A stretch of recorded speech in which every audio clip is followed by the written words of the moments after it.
Genlock Episode 3, Second Birthday. This episode, I would say, currently is the best of the three episodes. Fortunately for this series, hopefully this kind of keeps tracking, but it's been like episode 1 was my least favorite so far. Episode 2, of course, introduced basically the rest of the main characters, so naturally it was a much better episode than the first one. And now, episode 3, we have the characters getting into the name of the series, which is the Genlock program. So that was entertaining to watch them take their first steps in their mechs. Pretty much like I'm kind of on board with everybody else. Cammy was like the highlight of this as far as the comedy is concerned. I don't know if I'd call her my favorite character just because she made me laugh a bunch, but in this episode, for sure, she was my favorite thing. Her laughing at Kazu's name because she didn't realize it was like, Kazu, like the pronunciation in Japanese, and it's not Kazoo, like she was reading it. So I thought that was a funny scene. Of course, her being like, hey, if I die, you can have my manga collection. And he's like, it's just like anyone here with comics. It's like, I haven't read manga since I was a kid. And she's like, are you mental? So I thought that was a funny scene. And her being the one who's, of course, being the kid, she's the one who has to figure out, more so how to actually just walk on these things. Like, it just throws her off a little bit compared to, Kazu and Valentina. They're just like, boom, everything's cool. And they're ready to deal with it. But I definitely like that element, it just kind of shows the characters, their strength and their weaknesses, and how they're trying to work together. How they have basically, they're supposed to be these great fighters, which I thought was very interesting. And they're supposed to really form into these great fighters. Like, we see them in the opening and they're doing cool stuff. And my initial impression until this episode was that they were kind of brought in not only because of the psychic abilities or compatibility. I thought that they had some skills in some way, shape, or form. And they kind of don't, at least not tactically. Like, Valentina kind of does. Like, we saw her throw a knife. That's that. In the last episode, and Kazu tried to at least chase the guy down. But so far, the only two people that can fight are the people who have been in the program for however long they've been in it. So I thought that was kind of funny because they go through this training mission and they literally, just run right in. They don't have this process where they're like, all right, well, let's try to make a plan ahead of time. They just run right in. And I love how they reset it. It's like, okay, let's try that again, but you guys can use these things for cover. So just consider that, like, we can't shoot through walls, try to think. So I thought that was funny. They keep losing and they keep trying these different tactics, and they get super close when Valentina does try to use a truck to kind of skip around them. And unfortunately, they of course still lose, but it shows them going through that training, and then that of course leads to Chase doing his thing. And that kind of leads me to what admittedly was like my least favorite part of the episode, which is them already kind of introducing the love triangle element. And I'm like, it's super, and that was another thing. It was like, in one regard, it's like I'm kind of annoyed by it, but at the same time, it could be something else because the way they did that was so epically vague. It literally could have been about anything. I doubt it's going to come out as something super comedic, but honestly, I was like, the way they did that, it could have been Miranda, and I can't remember the other guy's name. I didn't even bother trying to remember, honestly. But it was the two of them talking, and it was just, do you want me to tell them about us? Of course, you would insinuate that of course means they're talking about Chase and how Miranda naturally within the span of 4 years after thinking that her boyfriend was dead, that she ended up in another relationship. So that makes perfect sense. But they made it super duper vague, and this could be one of those things where it's just like that super vague conversation they had is just a catalyst for the main character to kind of act out, because it's like, man, who knows how he's really feeling, because admittedly we only had one moment between Miranda and Chase, and it wasn't super emotional or impactful. It wasn't really like, hey, like, I miss you and I'm sorry that this happened or anything. It was kind of just like, it was basically him. He was like, when he first comes in and at the end of episode 1, he makes the joke like, hey, you act like you've seen a ghost, or whatever the joke was that he made. And that's kind of just been his character, where he's just kind of, kind of nonchalant about it. And unfortunately, we didn't get another scene because I want to see that progression between Miranda and Chase, whether it's them getting back together and however that would play out, or them, just deciding like, all right, well, it's all said and done, we can't be together. I'd like to see that play out for sure, and this could be the catalyst that leads to that. But I feel like with it being so vague, I honestly think this is going to be one of those crazy moments where it was just a catalyst for the main character to kind of act out a little, and him being in this really crazy state where, you don't see the person that you loved for 4 years, and she thought he was dead. So, there's a different set of progression for these two characters where she had to move on because, like, he died. And for him, it's like, she's still there, because I assume that he'd be getting updates and stuff like, is she still okay and stuff like that. So he would have still kept those same exact feelings knowing that she was fine. But for her, it's like, I can't hold on to in her case, what seemed like just being in the past because he literally was gone. So I don't know if that's really going to be the case where Miranda's in a relationship with the other guy, or if it's just them talking about something totally different and they just happen to say it when Chase was, like out there doing his little aim assist, basketball game, and then he kind of just looked over and totally just zoomed right in. It was just totally an invasion of privacy, really. But I was like, okay, I kind of get it. He's just like totally obsessed because it's the woman that he's loved, and he's probably, over these 4 years where he's been away, he has still, loved her like crazy, which admittedly didn't really come across that hardcore in the last episode when they had their conversation, and it just didn't really play out where it was like super emotional. Admittedly, it wasn't as emotional as I would have anticipated it to be, but it's mostly because of the Chase character. Like Miranda had all the emotion, the anger from the love that she had, and slightly feeling betrayed that he was gone and didn't say anything, which decent response, the highest of highest, secrecy as far as like this brand new experimental cybernetic program. Makes sense. He wouldn't just be able to go like, hey, I'm still alive.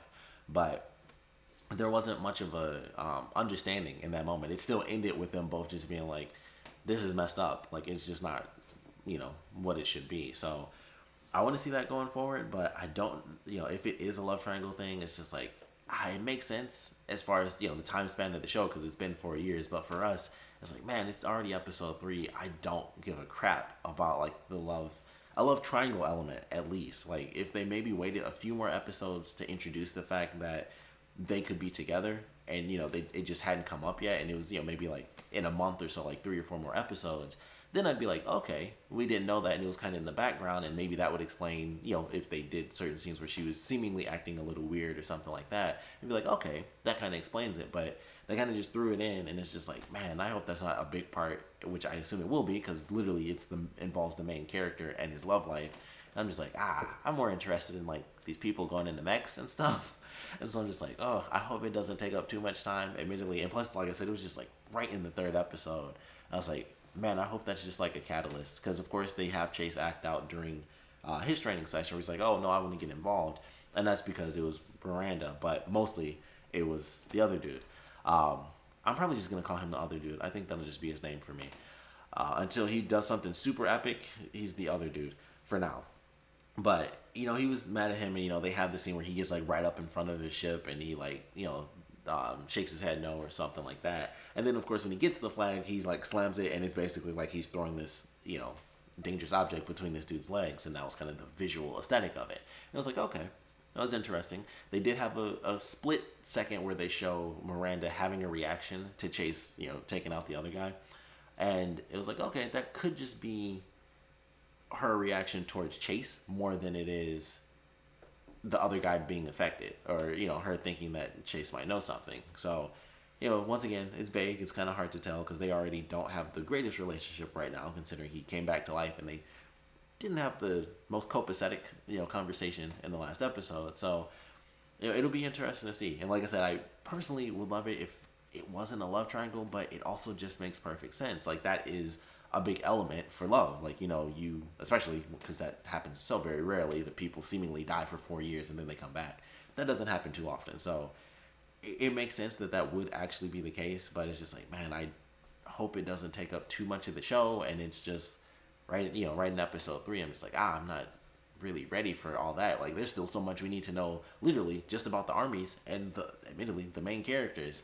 So it's like, I don't care about the love stuff. I'm kind of invested. Like, in the first maybe 5 episodes, honestly, all I want to do is learn more about Genlock and more about where the other characters come from, maybe what's happened within the past 4 years, because I do think that if Miranda is with the other guy, it's because of something that happened in war and not just they bonded over time. Because she has that huge scar. That's like the most obvious thing that you can do, is just be like, boom, she got that scar during this crazy moment. She almost died, and that's how they ended up bonding. Like, he was the one that was kind of there, and he always kind of had a crush on her, but then he realized, like, I legitimately care and love this person. And then they just naturally bonded over time because of that insane moment, during battle where she could have died, because it was like, it was upper face, so it went down to like, right near her neck. So that's a pretty decent, pretty decent amount of damage for her to take. And of course she lived through it, and that's probably how they ended up together. It was whatever happened, that's probably what it was. So, it makes sense. They've got, a real key component. If they want to go with it, it's just boom, The scar is the reason they're together because of this crazy moment. That's how they bonded. Took some time, but it ended up happening over the course of 4 effing years. That can happen. It's pretty easy. So we'll see what happens with it. But I still enjoyed the episode. That was just like my one thing that I was worried about, because I was like, oh man, they threw the love triangle in potentially super early, and it's just like I'm still like, we literally just found out some of the stuff about Genlock, and then it's like boom, love story, and I'm just like, all I can see in my head is like math, and it's just like 70% love, 30% everything I care about, and that's just what I'm worried about. I don't think that'll really be the case, but because it was episode 3 and I just felt it was super early, I was just like, crap, I'm super scared that this is going to take up a big chunk of this series. I will say this though, it was something that I noted, obviously being a Ruby fan. This episode was 30 minutes, so I think every episode of Genlock will be a 30-minute episode, or like 25 minutes. So I was like, thank goodness. So if we do end up getting the love story thing, at least we will have it where at most it'll be half an episode, and that'll still only be 15 minutes, and we still get 15 minutes of the cooler stuff. So I was happy about that, and I will say that does kind of impact it, because if this was with Ruby, I'd be like, man, half an episode, that's 7 minutes. Like, we don't get a ton with Ruby unless it's a premiere or a finale, or like some super crazy episode in the middle of the volume. But with this, it's like, okay, and this could just be early on. It could be them just kind of doing it this way, but I feel like they're doing 30-minute episodes officially, because they didn't have to for episode 3. Like, they put out 1 and 2 together, but episode 3 was separate, so I feel like that's kind of them setting the standard. Like, nope, Genlock is officially going to be coming out 30 minutes at a time, or close to it. So I thought that was great. I would love it if Ruby got that same treatment, but who knows. But either way, I think it's good for the show, and I think that it would definitely help, especially with the way they're doing it, because I feel like where we are now is basically where Ruby has gotten to. Like, you have already in the beginning quite a few characters, and they come from different places and stuff like that. And it's not like with Ruby where it started off and it was like, yeah, there were a decent amount of characters in the very beginning, but it was like, okay, they're at school. This is like people coming from different parts of the world to learn a brand new technology to fight in war and stuff like that. And it's similar to Ruby with, the kids going to school to become, fighters, hunters, and huntresses. But this is different. Like, they've been in an actual war. That was just like, oh, kids go to school to fight animals. Like, fight really dark monsters. This is like, we're already in war. We have 2 factions that we don't know anything about. Admittedly, we don't know why people have turned. We don't know, there's a lot of different technology going on. We got like the crazy nano dust stuff. We have Genlock as a new technology. A lot of wild stuff. And then they, of course, mentioned the 6-month thing. So I don't know if the 6-month thing is going to be where we hit by the end of this season, or if that's just going to be something that they do over time. But I'm very excited to see how that plays out. And it was like, I didn't mention the 6-month thing because I want them to actually want to do this, which makes perfect sense. I don't want them to be obligated and then they're just like, crap. And, that's what kind of freaks them out. But I'm excited. I'm definitely excited. I think this episode, like I said, so far, only 3 episodes in, the show is definitely getting better. I was saying, like, definitely and technically in my head at the same time, but it's definitely getting better, in my opinion at least. And I'm looking forward to where we're headed. I want to see, of course, more of the other characters. I don't know what's supposed to happen with the dude that apparently is dead, but at the same time, he's in the opening still. So I'm like, he can't actually be dead. So there's something's going on with that. Like, I don't know. I don't know if that's gonna be like another super dark thing that the doctor's doing, because it's clear, especially considering the last episode, he lets the guy go because he's like, he probably won't be compatible and it'll melt his effing brain. And he was just like, go ahead, yeah, just do your thing. And then his brain melts, and the doc was just like, who knew? And it's the same thing with in this episode where he manipulates them, where he set up their training ground right next to where the medcopters were going to be coming in, and all these people are wounded. And the general mentions that, and he's like, oh, I didn't even notice I did that.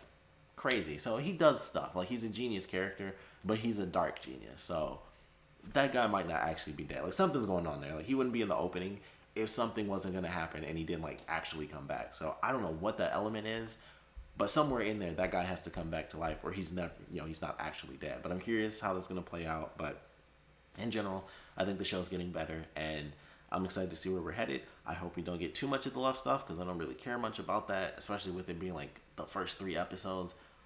We've barely gotten to know the new characters, so I all I'm interested in is seeing more about them. The love stuff is important. It is literally the main character and his, the woman that he's in love with, and her having to deal with that. I'm more interested in things from her side, admittedly, because it's like, obviously he trained for 4 years and he was basically dead, but for her, it's like someone dead came back to life, and it's like, man, I moved on, but then that was when I thought this guy was dead. So I'm more interested in everything from her perspective, if I'm being totally honest, because it's like even though it makes sense because he's supposed to be dead, so it makes sense for that to be the main character element. But at the same time, if the story was a bit different, it wasn't like an action show. If it was based on like a mental element, she could easily be the main character, because I'm like, there's so much more to deal with from her side of it than his side of knowing that he was alive and just being like, man, I can't wait to see her again. And for her, it's like someone came back from the dead. That's insane. So I just want to know what they're going to do with Miranda, and I want to see where things are headed. But definitely a funny episode. Thanks to Cammy. She's definitely awesome. I assume that she'll be the one using like the super speed with the rollers at the bottom the most, considering what they show in the opening with her, like, just basically like floating around and hopping over everybody with the big robotic bunny ear. So I love that. I hope that they give her like, I highly doubt it'll happen, but she's got like the little cat mech thing going on. I would love it if she ended up getting like an actual like giant mech for when she's out in battle. That would be super cool. That's probably something they would save like for a different season, where it's like, hey, we're adding in. If they really did that and they got pets, it would really be Power Rangers then. But I think that would be cool for her character, and like her being the youngest, she gets like an assist mech or something like that. It kind of makes sense. But once again, I feel like that's something they would probably save for like season 2 or season 3, where they get new upgrades to their mechs and stuff. But love the episode. Definitely want to know what you guys thought about it, so please put your comments down in the comment section below. Let me know your favorite parts about it, least favorite parts about it, and I definitely want to know, do you guys want to see them do this love triangle thing? Like I said, for me, I just think it's so early. Like, if they did it a month down and we found out afterwards, after like a few episodes of them talking, or just even not talking, that she actually had moved on and been in another relationship, we'd be like, okay, now is kind of the time, because we've had like a month to kind of absorb the series and get to know all the characters and how they're interacting with each other, where they've come from. I'm sure we'll be getting flashbacks within a month at least. We should be getting a couple of stories of these other characters and where they've come from. Hopefully more on I think the Union are the bad guys, or maybe they're the good guys. I can't remember both names. All I can remember is the Union, and then there's the other side. One of the sides is good, one of the sides is bad. So we'll be getting some more information, and then after that is like, surprise, there was this sort of extra relationship going on, and that's why things are just so weird between Chase and Miranda. I feel like it would be better then, but we'd love to know how you guys feel about them potentially doing it. Like I said, it was super vague. This could just be one of those catalyst moments, and it's like, oh, that was never a relationship. It was something like totally random, and it'll just be a joke down the line, like, oh, we were going to do a business together, and then we wanted to phase this person out, and that was it. And that legitimately could have been it, but we'll see what happens. But like I said, definitely want to know how you guys feel about that element, if it was going to end up being a big part of the story, like a love triangle thing. And of course, definitely want to know what you guys thought about this episode in general, so please put your comments down in the comment section below. And of course, thanks for watching.